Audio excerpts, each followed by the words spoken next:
Understanding Canada's housing crisis and immigration dynamics. As of 2 years ago, a modest two-bedroom apartment in Toronto averaged $2,400 per month. Fast forward to today, and that figure has surged to $3,300, a 25% annual increase. This trend isn't isolated to Toronto. Across many Canadian cities, one must earn at least double the minimum wage to afford a one-bedroom apartment, making homeownership in major cities like Toronto and Vancouver unattainable.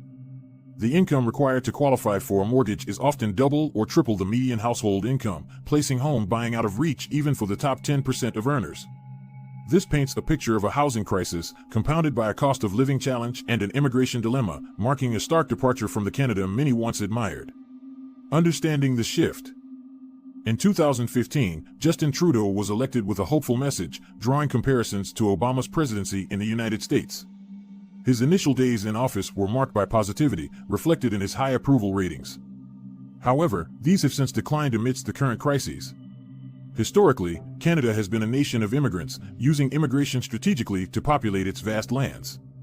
This approach evolved over time, focusing on attracting skilled migrants through a merit-based point system. Changing dynamics in immigration. Initially, economic migrants constituted a significant portion of newcomers, but over time, family reunification shifted the demographics. By 1995, the government tightened entry requirements to address this. Canada's immigration system, once lauded globally, was supported by a large majority of Canadians. However, recent years have seen a shift in public opinion, with immigration becoming a contentious issue. Under Trudeau, immigration drove population growth, which initially appeared beneficial in addressing worker shortages and demographic challenges. Addressing immigration concerns. In response to these challenges, Canada unveiled an ambitious immigration plan, aiming to welcome increasing numbers of permanent residents annually.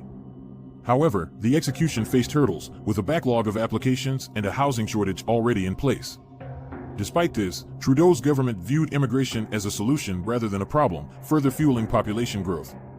Yet, public sentiment shifted, with increasing numbers of Canadians expressing concerns over immigration levels. Economic and social implications. The rapid population increase has strained housing and infrastructure, impacting living standards. The mismatch between population growth and housing availability is most evident in the escalating cost of housing.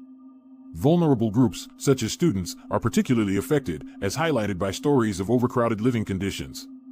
The number of temporary residents, including international students, has also surged, further straining resources. Political impact and future directions. With federal elections on the horizon, Trudeau faces mounting pressure to address these issues. His government's focus on population growth and immigration policies has contributed to declining approval ratings. In response, Trudeau has pledged to slow population growth by adjusting immigration targets, acknowledging past missteps and addressing housing and cost of living challenges. The rising inequality and public dissatisfaction underscore the need for a balanced approach to immigration and economic growth. As always, do not forget to like and subscribe to our channel, All Things Money, to see more content like this.